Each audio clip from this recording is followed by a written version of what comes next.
The bells of Camelot tolled once, their sound low and sonorous, rolling through the marrow of stone like the cry of a soul condemned. In the throne room, firelight danced upon rain-damp banners, casting restless shadows that swayed across Arthur's armor. Upon the council table lay a single scroll, its parchment yellowed, its edges scarred with the scent of old blood. The king's hand hovered over it as though it were a serpent ready to strike. Merlin stood nearby, draped in his shadow-weave cloak, eyes fixed upon the lines etched in crimson ink. The words twisted as he read them, writhing like living things, fighting to remain concealed. It was a prophecy older than Camelot itself, one whispered in the vaults of druids and chained to silence. The cursed heir shall rise, and Albion shall bleed. Arthur's voice broke the hush, tight with dread.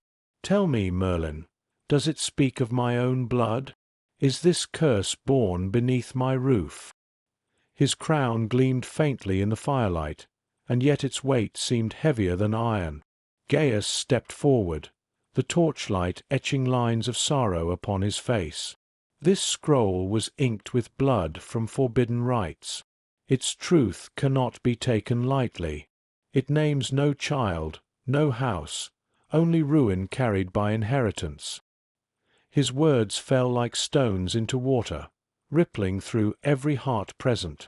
Gwen's breath shuddered, her hands gripping the arms of her seat until her knuckles whitened. Her gaze darted between Arthur and Merlin, her heart caught between loyalty and terror. If the heir was theirs, the kingdom itself would curse them. If it was another, betrayal already walked their walls. Outside, thunder rolled against the stained glass, shattering the firelight into shards of gold and shadow across Arthur's brow. The crown seemed split in two, half glory, half ruin. Merlin's chest tightened as the vision pressed upon him. Fire-devouring fields, a throne toppled, his own hands marked with guilt. Destiny bound him to this curse as surely as it bound Arthur. Silence deepened, heavy as stone, every breath in the chamber waiting for revelation. Arthur's fists trembled, his voice low, nearly broken. "If this heir is mine, Albion itself falls through me." Merlin opened his mouth, but the words withered on his tongue. How could he speak when prophecy itself defied clarity? He looked down at the scroll again and saw the letters bleed together, forming not words but shapes. A crown shattered, a child's shadow cloaked in flame. Then it came, a sound sharp as a blade drawn in darkness. From beyond the tower's walls, a raven's cry pierced the night. Its wings beat against the storm until it landed upon the throne room's high window, rain dripping from its feathers. Its eyes glowed with ember-red fire, unblinking, as though it had flown straight from the curse itself. Arthur rose to his feet, Excalibur ringing faintly at his side. Gwen clutched her chest. Gaius whispered a prayer too old for mortal tongues. Merlin stared into the raven's eyes and felt the prophecy awaken. Not words on parchment, but a living chain now binding them all. The curse had found its voice, and in its black gaze Camelot's heart was already aflame. Rain swept across Camelot's battlements like a relentless hand, beating against stone as if to wash the kingdom clean, yet no cleansing came. The storm hissed through arrow slits and moaned in the high towers, filling the night with a dirge of dread. Within the royal chambers, the air was thick with the scent of damp iron and extinguished flame. Arthur stood before a tall mirror, its surface veiled with mist from the storm. His crown trembled in his hands, gold dulled by shadows. He stared into the glass, searching for himself, yet the reflection wavered as though the world beyond had shifted. "If the prophecy is true," he whispered, voice cracked by fear, "is my blood already poisoned?" Behind him, Gwen's quiet sobs broke the silence. She pressed a hand to her lips, the weight of unspoken terror shaking her slender frame. "Arthur," she pleaded, "you cannot let fear hollow you. The kingdom clings to you still. If you falter, so will they." Her touch found his shoulder, but he did not turn. At the door, Merlin lingered, shadow at his feet, eyes haunted. The prophecy's words burned within him, carving their shapes into his mind. And worse, the whispers had followed him into dreams, fire-devouring fields, children laughing amidst smoke, a shadow child cloaked in flame. The mirror trembled suddenly. Its mist cleared, and for a fleeting heartbeat, a figure appeared not of Arthur but of a child. Small, cloaked in fire, its eyes void and knowing. Arthur staggered back, the crown clattering to the floor with a sound like shattering faith. The door creaked, and Gaius entered, his arms full of scrolls, his face carved with exhaustion. "I searched the crypts," he said, laying parchment upon the table. The pages smelled of mildew and char, ink fading like old wounds. The cursed heir may not be flesh of king or queen. It may be conceived by sorcery itself, born of betrayal, not of love.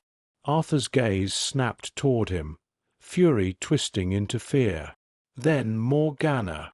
Her name was spoken like venom, heavy, undeniable. Merlin's breath caught. He wanted to speak, to deny, to defend, but silence clung to his throat, binding him as tightly as destiny's chain. Arthur's fist slammed down upon the oak table, splintering wood. If such an heir walks the earth, Camelot will not wait for it to draw breath. I will end it before it rises. His voice rang with desperation more than strength. Gwen moved swiftly, her arms wrapping around him, her cheek pressed against his chest. "You cannot fight shadows with rage," she whispered, though her tears betrayed her faltering hope. "You must hold fast, or all will be lost before battle is even met." The torches sputtered then, one by one dying until darkness swallowed the chamber whole. Only the crown upon the floor glowed faintly, catching the storm's light through the window. Merlin's eyes fixed upon it. In the brief flare of lightning, he saw not the crown of Camelot, but a broken circlet, bathed in ash. And from the storm outside came the sound again, ravens crying above the spires, their wings scratching at the sky as though clawing toward doom.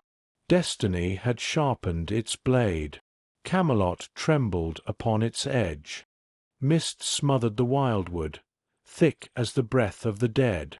The air stank of iron and damp earth, roots rising from the ground like the bones of giants, tangling the path in serpentine coils. Each step Merlin took sank into moss that seemed to pulse beneath his boots, as though the forest itself were alive, aware, and unwilling to let him pass. He carried no torch, only the pale glow of a starfire lantern swayed in his hand, its light bending strangely, swallowed by the fog. The summons had been relentless, clawing at his soul since the mirror's first whisper.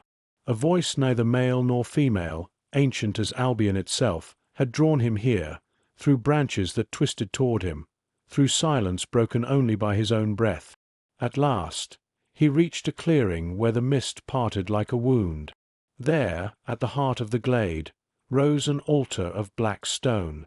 It was slick with dew yet burned with runes that glowed faintly, bruised violet against the night. Upon it rested a cradle fashioned from bone, small, hollow, and yet humming with the pulse of unborn destiny. The whispers surged, louder now, surrounding him like a chorus of forgotten kings. They promised salvation or ruin, each word a knife turned in his chest. He staggered closer, lantern shaking. In the cradle's depths he glimpsed flickers, shadows coalescing into the face of a child. Innocence flickered there, then wrath, shifting as if destiny had not yet chosen its mask. From the tree-lean came a sound like frost cracking on stone. Morgana emerged, her cloak heavy with ice, her breath curling into the night. Her eyes burned with the fire of inheritance, her voice low, venomous, certain. "It was always meant to be mine." She gestured to the cradle, her hands trembling not with fear but with hunger. "The cursed heir is no doom, it is promise. An heir to unbind Albion from crowns forged in chains." Merlin raised the lantern, its glow casting fearful shadows across the altar. "This path leads only to ruin," he said, his voice sharp with despair. "Abandon it, Morgana, before it consumes even you." She laughed then, the sound brittle and sharp, echoing like shattered bells across the trees. "And what of Arthur's line? A king who rules through doubt, a queen bound by fear, a kingdom crumbling beneath whispers. My blood carries the truer claim, Merlin, and in that cradle lies the fire to burn their world away." The forest stirred with her words. Frost spread across the altar, creeping over the runes, the air growing sharp, each breath biting. Merlin's hand shook, the lantern's flame guttering. For a heartbeat, he saw himself beside Morgana, holding the child, its face split by shadow and light. Then the night exploded with wings. From the branches above, 1,000 ravens burst into flight, blotting out what little light remained. Their cries shrieked over the clearing, a black storm circling the altar. Each wing beat was an omen, each cry a tolling bell. Merlin's voice faltered. "If this air comes, it will be the end of us all." Morgana stepped closer, frost crackling beneath her feet, her eyes gleaming with triumph. "No, Merlin. It will be the end of him." The ravens spiraled higher, their black mass swallowing the moon. And in their shadow, the cradle pulsed once, like a heartbeat breaking free. The storm pressed down upon Camelot, a living weight that made its walls groan and its banners sag heavy with damp. In the great hall, firelight struggled against the dark, flickering weakly across stone columns streaked with rain that had seeped through unseen cracks. Arthur stood at the center, his crown casting a dull gleam, his hand tight upon Excalibur. Around him gathered his knights, armor caked with mud from restless villages where whispers of doom had begun to fester. Loyalty wavered in their eyes, for rumor moved swifter than steel, rumors of a cursed heir, of shadows that had already chosen their throne. Arthur's voice cut through the hall, sharp, echoing with strain. "Camelot cannot tremble before spectres and lies. Our people look to us. If faith dies here, it dies everywhere." His words rang, but even as they did, silence pooled in the corners like oil, thick and heavy. Merlin stood at his side, shadow-weave cloak clinging damp to his shoulders, the weight of visions gnawing at him. He could see Arthur's ruin in every flicker of torchlight, Gwen's sorrow etched across each breath of wind. Yet his tongue was bound, his silence sharper than a blade. The doors opened. Gwen entered, pale yet resolute, her gown trailing damp across the floor. Her hands trembled as she lifted her chin, eyes steady despite the storm in her heart. "We must not let fear hollow Camelot," she said, her voice clear though fragile. "Faith must bind us, or the curse will claim us before it is born." Arthur's eyes softened at her words, yet his grip upon the sword only tightened. Beneath their feet, hidden from the hall, Morgana's voice curled in venomous incantation. In a chamber drowned in shadows, the air reeked of charred herbs and burned bone. Runes blazed across her arms, searing her flesh like chains of fire. She knelt before the cradle of bone, her words binding the essence of the cursed heir tighter to her blood. "Rise," she hissed, her voice ablade. "Rise and claim what was denied." The cradle pulsed, lightless and cold, as if drawing breath from her very veins. Above, the torches sputtered one by one, flames snuffed by unseen breath. Darkness swallowed corridors, plunging the castle into silence broken only by the groaning of stone. In the great hall, the last torch flared and died, leaving only Excalibur's faint glow, the blade humming as though alive, resisting corruption pressing against it. A crash shattered the hush. From the high stained glass window, a raven burst inward, wings beating, feathers scattering like ink across the council table. Its cry tore through the hall, a scream of omen. The knights drew steel, but the bird wheeled high into the rafters, its eyes gleaming with unnatural fire. Arthur raised his sword, the faint light trembling upon its edge. He turned to Merlin, seeking certainty, but what he saw froze him. For in the flicker of the broken glass, Merlin's face was shadowed, twisted, unfamiliar. His eyes glowed faintly, for one heartbeat not his own. The hall fell silent, every breath held. Arthur's grip on the sword faltered. Gwen whispered his name, but no answer came. Only silence, thick, suffocating, heavy with betrayal unspoken. And in that silence, the storm roared harder, rattling Camelot's bones. Night drowned Camelot beneath a haze the color of blood, the moon veiled by smoke that clung to the battlements like mourning cloth. The city below whispered in fear, but in the royal vault all was silence save for the hum of relics stirring in their rest. There, upon a cradle of stone, the shards of the cursed mirror lay scattered, each piece alive with its own faint glow, as if breathing. The air thrummed, heavy with the voices of kings long dead, their whispers coiling through the chamber like smoke through lungs. Merlin entered first, the starfire lantern trembling in his hand. Its glow wavered as though afraid, spilling across the shards that pulsed like living hearts. Each fragment caught his reflection, but the faces it returned were not his own. Some cloaked in darkness, some crowned in flame, some twisted by betrayal. His breath quickened. Every shard was a future, every shard a curse. Arthur followed, his steps sharp, suspicion in every stride. Excalibur hissed as he drew it free, the blade faintly glowing, though its light faltered near the relics. "Tell me, Merlin," Arthur demanded, voice brittle with fear, "is this curse tied to you? Has it been you all along?" Merlin's lips parted, but no words came. His silence was a wound. The vault's shadows deepened, and frost bled into the air.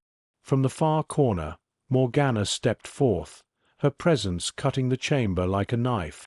Her cloak was heavy with ice, her eyes burning with inheritance. "It is mine," she declared, her voice as cold as the grave. "The cursed heir is of my blood, child of vengeance, born not from love but from fire. Camelot will fall, not to sword nor crown, but to me." The shards blazed, their light spilling into visions. Arthur and Morgana clashed, their blades shrieking through fire. Gwen wept in mourning black. Towers fell, the kingdom drowned in storm fire. Then the mirror's remnants convulsed. From their broken light, something rose. A figure stepped forth, stitched from shadow and flame, cloaked in Merlin's likeness. Its eyes burned with betrayal, its smile cruel, familiar. Arthur staggered back, Excalibur trembling in his grasp. The apparition spoke in Merlin's voice, though twisted, hollow, venomous. "Truth cannot be bound. Every bond will break. Every crown will fall." Excalibur's glow dimmed, its hum dying beneath the shadow's presence. The vault groaned, stones cracking, dust spilling from the ceiling as if the very castle recoiled. Arthur turned toward Merlin, fury and despair raging in his eyes. "Tell me this is false," he begged, his voice frayed. But Merlin stood silent, torn by chains of fate, his heart bleeding with truths he could not speak. His reflection in the apparition's eyes was undeniable. The chamber quaked, a sound like splintering ice cracking through its foundation. The relics screamed with power, demanding their final price. Arthur lifted his sword, yet the light upon its edge faltered again, and in the gathering dark the shadow smiled wider, Merlin's own face, promising ruin. Dawn bled across Camelot in hues of crimson, the sky a wound that refused to close. Its light spilled over the battlements like blood across stone, staining the towers in omen. Below, the kingdom stirred uneasily, its people whispering of curses too deep for crowns to silence. In the vault, the air was still thick with the taste of ash, the remnants of sorcery clinging like smoke to the lungs. The cursed mirror lay shattered, its shards scattered like fallen stars upon the cold floor. Yet each piece breathed faintly, alive with whispers of futures splintered and unbound. The chamber hummed with their voices, broken, discordant, yet sharp enough to pierce the soul. Arthur stood amidst the wreckage, his breath ragged, Excalibur trembling in his grip. Victory had no place in his eyes. Instead, he saw ruin, the ruin of faith, of trust, of brotherhood. His gaze fell upon Merlin, whose silence cut deeper than any blade. The sorcerer's face was pale, haunted, his eyes refusing to meet the king's. Gwen knelt at the mirror's remains, her hands trembling as she gathered the shards. Each piece seared her skin as if sorrow itself burned her flesh. "They whisper still," she breathed, tears streaking her cheeks. "Whispers of paths that bleed into nothing." From the shadows, Gaius stepped forward, his face lined with grief. "A mirror broken does not die," he warned, his voice heavy with dread. "It scatters destiny. The threads unravel. Chaos will come." His words hung in the chamber like a tolling bell, each syllable a burden none could cast aside. But Morgana was gone, vanished into the mist beyond the walls. Her laughter lingered like smoke, curling through corridors, mocking the crown that could no longer command faith. She had taken the mirror's essence into her veins, and with it, the power to shape the air of shadow. Merlin stooped, his hand trembling as he lifted one shard. In its dark gleam he saw his reflection dissolve into shadow, until only the smile of his doppelganger remained, cold, cruel, certain. His breath caught, the weight of destiny tightening its chain. Each choice before him now cut sharper, every betrayal waiting closer at hand. Arthur's hand came to rest upon his shoulder, meant as comfort, but it felt fragile, frayed by secrets unsaid. "We will endure this," Arthur murmured, though even he seemed to doubt. His voice was that of a king, yet beneath it lingered the desperation of a man watching faith unravel. Above them, the sky blackened with wings. Ravens circled the spires, their cries shrill as funeral bells tolling across the city. Each beat of their wings was an omen, each cry a reminder that destiny's shadow had not died with the mirror, it had only deepened. Merlin's eyes rose to meet them, his heart sinking beneath the weight of what he could not confess. The dawn had come, but it carried no peace, only reckoning. And in that crimson light, Camelot stood trembling on the edge of war yet to come.